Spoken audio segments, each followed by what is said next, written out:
Ano kaya kinakain ng crayfish ko na ito? Mukhang, uy, walang hiya.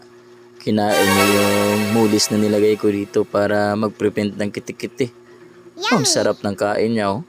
Ayan. So, yung crayfish pala mga kabakyard ay predator din ng mga gapi, goldfish na inilalagay natin. Ayan, oh. Nahuli niya, oh. Talagang kinakain niya na. Oh, sarap na sarap siya, oh. Talagang wasak na wasak yung ating mulis na silver. Oh, ayan, no. Tindi ng pagkakain nito, guys. Matindi talaga yung ganitong klaseng crayfish. Ayan, hinabol ng ibang kasama niya kasi naamoy nila.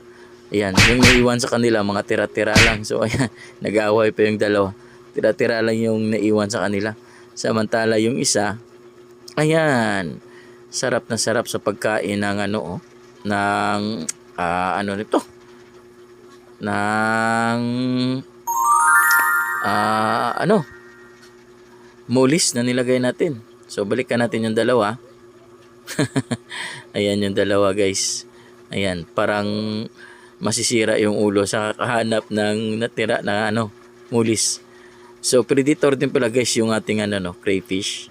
Ayan. Sarap na sarap siya. Nagulat ako, kinain nila yung mulis ko na nilagay dito.